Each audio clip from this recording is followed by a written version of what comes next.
Labvakar!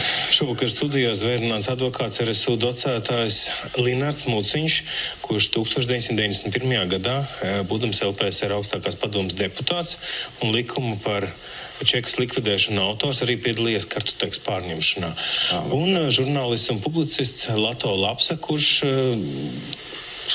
man liekas, var droši teikt, sakustināja šo te ledu publicējot šīs tālruņa grāmatas, jo tas bija arī viens no tiem argumentiem, kas tika piesaukts pēc tam Saeimas debatēs. Tad pirms tad mēs izšķirāmies par šo galīgo soli, kad, publiskojam, jeb kā daži tagad saka, metam visu ārā. Varbūt, Lato, tad ar tevi arī sāksim. Kāpēc vajadzēja publicēt?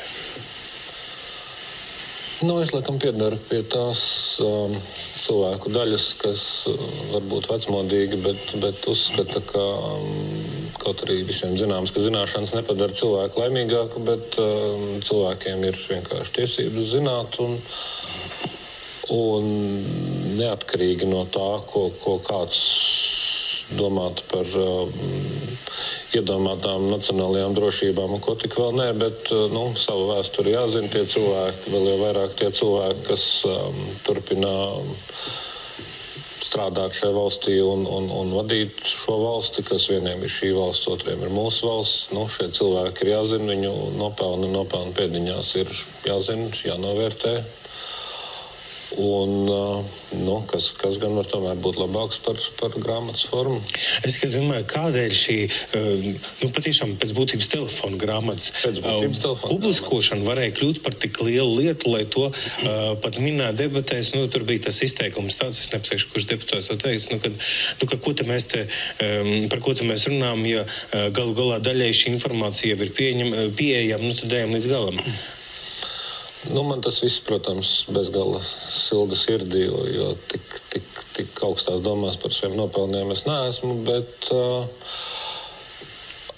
darbs pie šiem divām mazajām grāmatiņām patiesībā tīri organizatoriskais darbs bija krietni ilgāks, jo tas plāns bija kaut kad jau, nezinu, pagājušā gada sākumā, varbūt aizpagājušā gada beigās, kad jāpastrādā arhīvos, jāpaņem čekas kompartijas nomenklatūras lietas, noteikti ir kaut kādi vienkārši veids, kā to izdarīt, ir algu saraksts un tā tālāk, uztaisīsim kompartijas nomenklatūras sarakstu, nopublicēsim, visiem būs jauki un interesanti. Tad, protams, sākās visa riņķa dejas ap arhīviem, kas paziņoja, ka tās ir fizisko personu briesmīgi sensitīvā informācija un nekā viss nebūs. Tad sekoja darbs ar cilvēkiem, kas sevi sauc par akadēmiskiem vēsturniekiem un arhīvu pētniekiem, kuri izrādījās ļoti interesanti cilvēki, bet nekādā gadījumā nespējīgi uz sistemātisku un mērķtiecīgu darbu. Bet par katru kaut kas tāds viegli, vai tāds nicīgs vai tāds ieķerošs? Es esmu cilvēks, kurš tad, kad redz mērķi, tad iet uz šo mērķi, lai sasniegtu, un pēc tam jāķertos pie nākamā. Bet, saskāros ar cilvēkiem, kuriem vai šis mērķis bija pilnīgi cits, vai šādu mērķi nebija vispār, vai svarīgs tikai iespējami ilgs process, kas labāk nebeidzās nekad un no kura var baroties, gluži kā tie anekdotē par advokātu un viņa dēlu, kur dēls priecīgs atnāk no tiesas un saka, tēti, tā lieta, ar ko tu cīnies visu mūžu, es viņu te ņēmu un vinnējies, ko tētis saka, ak, tu stulbēni tāds, šī lieta visu mūžu mūs baroja, un tu te viņš šitā. Tā kā beiga. Bet no kurienes jums šāda telefona grāmata iereiz tā izrādās? Tur ir nevis viena, bet tur ir tagad 1, 2, 3, laikam kopā 6 telefona grāmatas jau, kas bija nākamais solis, ka, pētnieciskā darba rezultātā nonāca pie secinājuma, ka iedzīgākais variants ir nepaļauties ne uz kādiem arhīvu pētniekiem, vēsturniekiem, bet sameklēt šīs te uzskaitīt, šīs ierobežotā skaitā izdotās pietiekami slepenās, kā viņam tur tas skaitījās, tas. Čekai ir slepeni. Kam tur bija slepeni, kam tur bija dienas lietošanai, kam tur kas. Dabūsim tās un uz priekšu. Un tad arī sākās joki, ka izrādījās, ka Nacionālajā arhīvā šāda telefona grāmata vispār nav. Nevienas nav, nevienā no iespējamiem arhīviem. Tad izrādījās, ka Nacionālajā bibliotēkā, kur tā kā mums skatās, ka visām grāmatām jābūt, nav nevienas. Un tad jau sekoja vienkārši darbs, izsludinot radio, un kur tur vēl ne sludinājums, ka par nelielu taisnīgu samaksu un tā tālāk. Un dīvainā kārtā sludinājumu nostrādāja. Čekas telefona grāmata atnāca no cita avota. No manis skaidrs. Jā, ka es nebiju pilnvarots to paziņot. Jā. Tas ir mans rokraksts, ko jūs tur redziet arī. Sadaļa pa nodaļām un tā. Tad pabeidzot īso stāstu, mēs esam gals bija vaļā. Pēc pirmās grāmatas nodrukāšanas parādījās jau jaunu cilvēkam, izrādījās, ka ir vēl citas telefona grāmatas. Paši pieteicās, tā kā. Jā. Bet paši šie cilvēki arī bija gana interesanti. Jūs taču parunājāties ar viņu. Jā, viņi viens no visbūtiskākajiem cilvēkiem bija gluži vienkārši cilvēks, kura profesija ir grāmatu vākšana un privāto bibliotēku komplektēšana, kurš vienkārši ieraudzīja lielisku iespēju, atcerējās, ka viņam taču tur stāv šis un tas, un visiem labi. Bet par to, kā tas nācis, no kā un tā, katrā grāmatā Tā saruna vēl mums ir priekšā. Kāpēc jūs padalījāties ar šādu telefonu grāmatu un ko tā darīja pie jums, mājās tad, acīm redzot? Pirmkārtām, es neteikšu, ka man kaut kāda milzīga pieredze bija 90. gadu sākumā.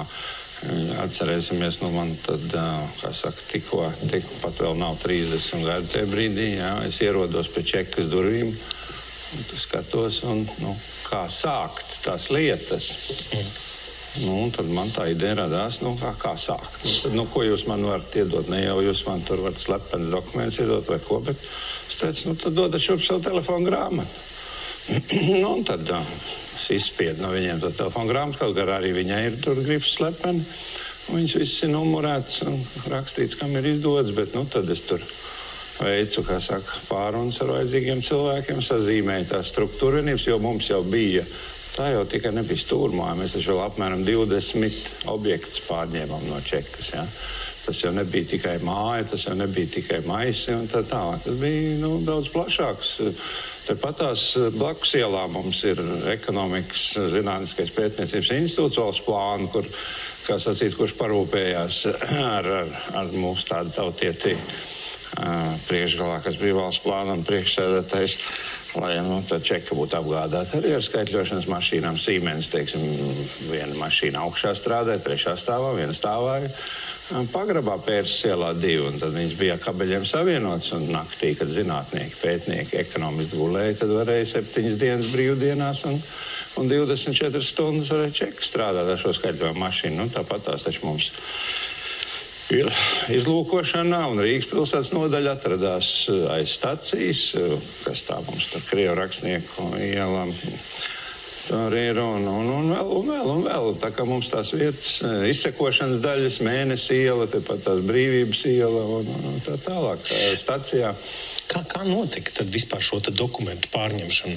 Man rodas tāds jautājums, ja jūs sakat, ka jums nebija pat 30 gadi vēl toreiz, no kurienes jums bija tāda pieredze, lai to visu procesu izdarītu tā, lai tagad neviens nevarētu pārmest, vai arī otrādāk tas nenotika tā, ka neviens nevarētu pārmest. Man tādas domas vispār tobrīd nebija, jo, kā sacīt, pārmetēji vienmēr bija, būs, un mēs redzam, plašā rindā ir, un tas interesantākais, kad atkal tikko bija 1-pret-1 raidījums ar Zālītes kungu un Reiders atkal, šīs te vecās sasmirdušās zeķes joprojām atkārtoja, atkal kartīs izbira, nauda jāpārbauda, vēl kaut kas, šitās visas Čekas tās tajā brīdī sagatavotās un izlaistās kontrapropagandas tēzes, viņas noguļās mūsu zemapziņā, un viņš lēnām mums pārliecina, ka tur kaut kas trūkst, tur nav viss.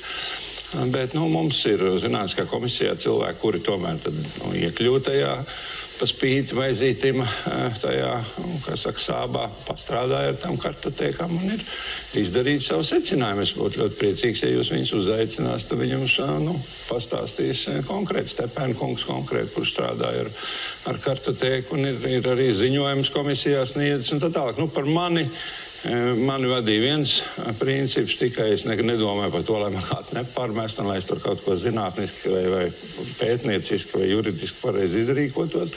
Es redzēju, ka neviens neko nedara. Nodibinātas 2 komisijas čekas pārņemšanai, no kurā vienā es arī biju. Viens bija īpašuma pārņemšanai, tur ne tikai čeka, kompartīvi, vēl tur kaut kas, un otra bija tā kā čekas pārņemšana, un nekas netika darīts. Var sakot, vienkārši visi noskatījās, vai cerēja uz valdību, vai kas, kā mēs redzam, ir pavāji izdevies, vai arī tā tad, kā mēs tagad pēc kartiņām redzam, nedarīja tāpēc, ka paši tur bija iekšā. Vienkārši nācās lietu ņemt savās rokās un rīkoties, jo es esmu pieredzējis novedīt.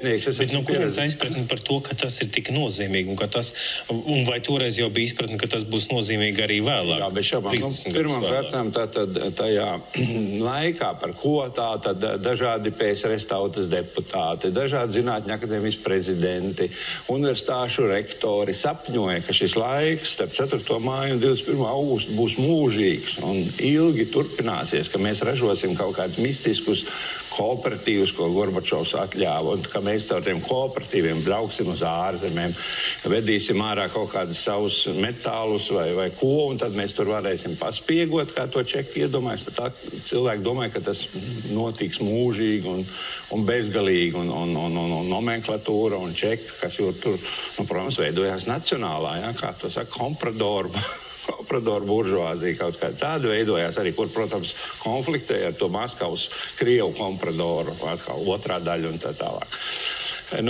Skaidrs, kad ar mani kontaktējās, jo mums bija Repšas vadībā arī augstākā padomē pirms tam.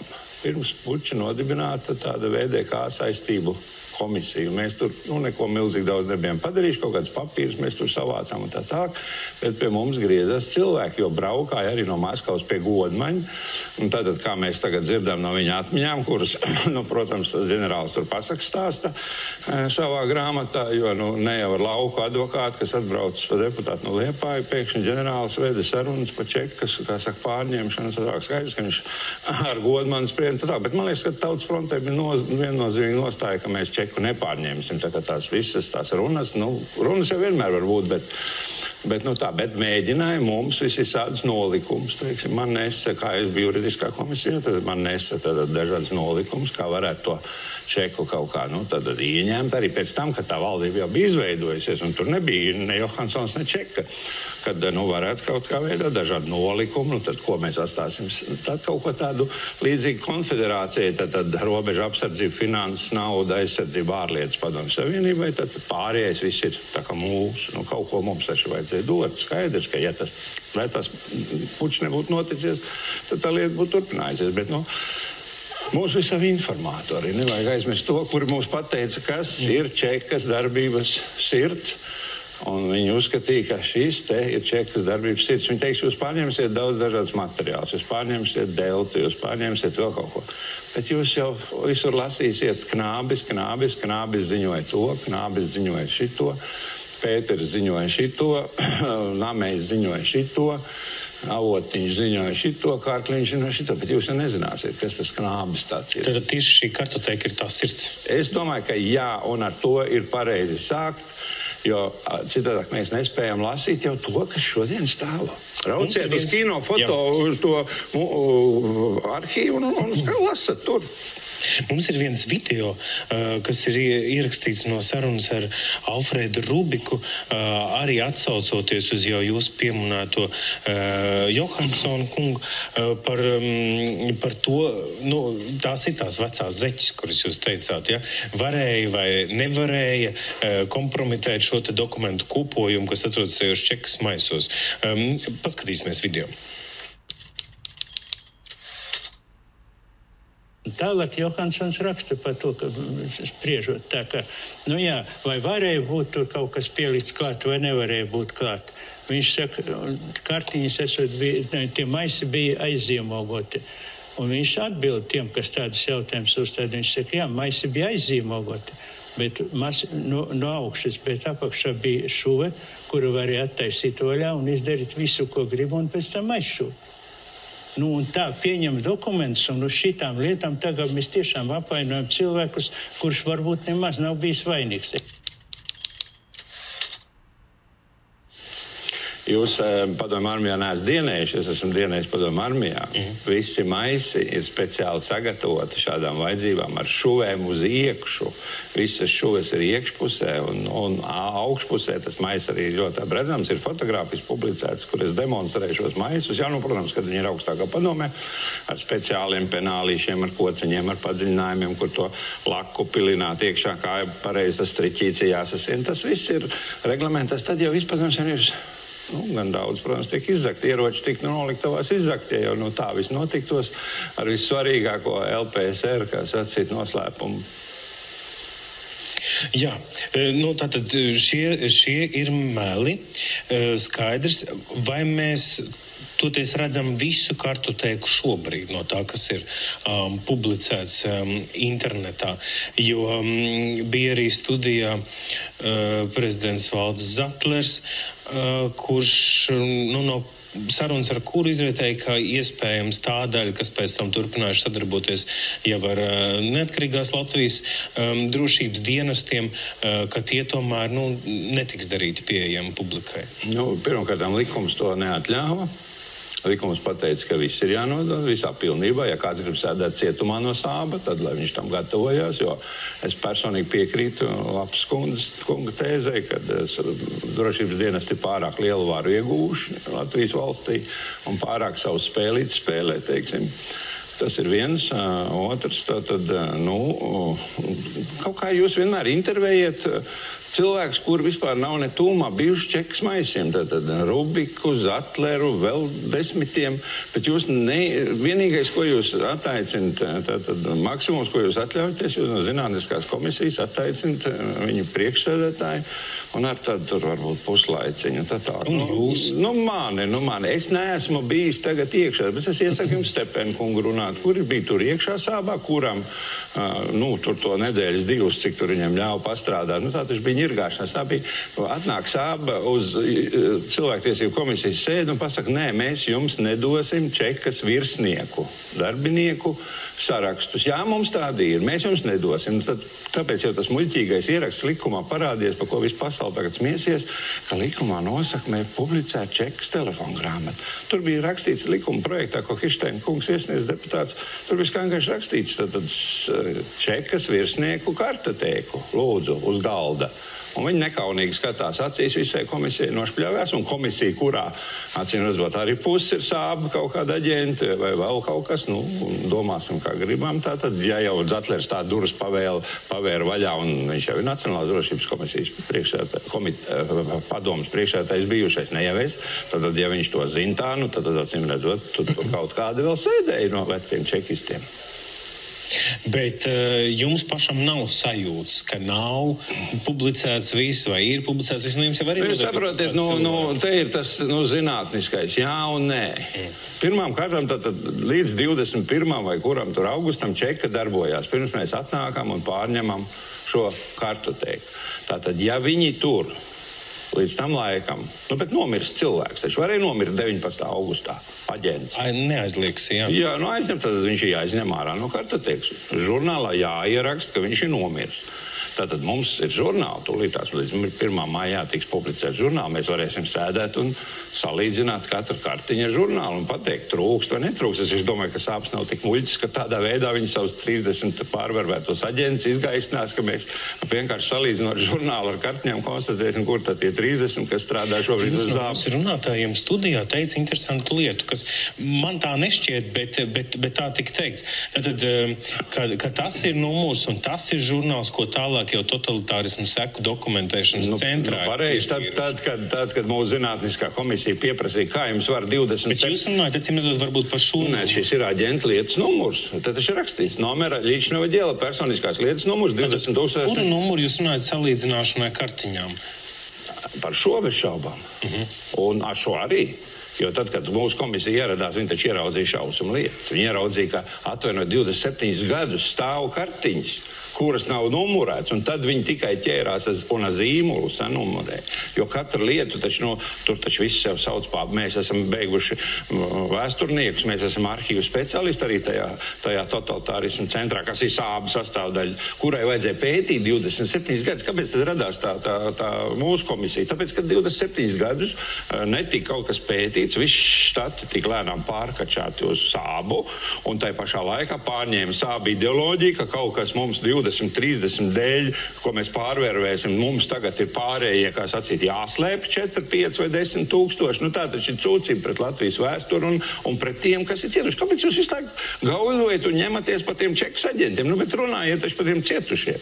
Kāpēc jūs man neprasāt, Muciņ, kā tev izmet ārā no augstskolas? Kāpēc tu nevarēji juridisko fakultāti pabeigt normālā veidā? Kā tev stučī, kā tur tas gāja? Jūs kaut vienu esat uzaicinājuši? Uzvārdā es neuzrunāju cilvēkus. Bet, Latos, sakiet, lūdzu, kāda ir jūsu sajūta par šeit minēto to argumentu par to mūsu jau neatkarīgās valsts drošības dienestu, Satversmes aizsardzības biroja jau pieminētā, piemēram, lomu šajā procesā? Mans Muciņa kunga viedoklis salīdzinot ar manēju ir ļoti vēl maigs un diplomātisks, es teiktu tā. Es domāju, ka tas, ko Satversmes aizsardzības birojas ir darījis attiecībā uz VDK kartotēkām un vispār VDK dokumentiem, ļoti spilgti raksturo šīs iestādes lomu un darbību mūsdienu Latvijā kopumā. Un lielā mērā tas patiesībā sakot ir dīvainais gadījums, kad jums uz organisma uzmetās augonis, kas dīvainā kārtā sāk komandēt visu organismu lielā mērā savām vajadzībām. Un šī epopeja ar VDK kartotēku ir viens ļoti spilgts piemērs.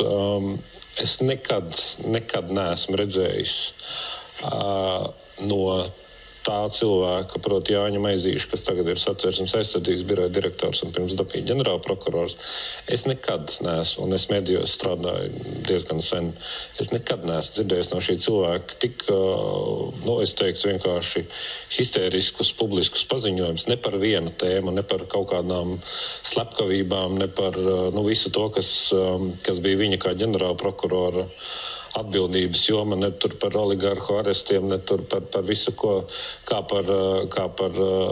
viņa paziņojumus saistībā ar ieceri publiskot VDK kartotēku, proti visu to, kā Latvijas nacionālā drošība tiks, ja ne iznīcināta pilnībā, tad apdraudēta līdz pamatiem, kā mums te sāksies briesma lietas un tā tālāk, kaut tā nemūžam nedrīkst pieļaut un tam līdzīgi. Ja Kāpēc šādi izteikumi? Kāpēc šādi izteikumi? Ir precīzi divi varianti, ka vai mums ir Satversmes, tātad ieklausamies šajos vārdos Satversmes aizsardzības biroja direktors, kurš ir tieši tik kompetents, lai prognozētu šādu te iznākumu, Tātad, ja viņš to ir teicis ar skaidru pārliecību, ka tieši tā arī būs, un tas ir viņa profesionalitātes rādītājs, ka tātad, ja publiskos kartotēkas, tad notiks tas. Tagad kartotēkas ir publiskotas, mēs redzam, ka nekas no Maizīša kunga nosauktā nenotiek. Acīm redzot, Maizīša kungam būtu laiks strauji doties projām, jau savu nekompetenci viņš apliecinājis visā pilnībā. Otrs variants, kas jau ir daudz sliktāks, ja Maizīša kungs tā ir teicis, tāpēc, ka viņam kaut kāda ķermeņa daļa ir iespiesta kaut kādās skrūspīlēs, kas noteiktā brīdī ir kāda roka šīs skrūspīles ir saspiedus un teikusi, ej un runā to, tāpēc kā. Un Maizīša kungs ir teicis, labi, eju, jo man tur kaut kas tur ļoti sāp un var vēl notrūkt. Tad tas ir vēl sliktāk.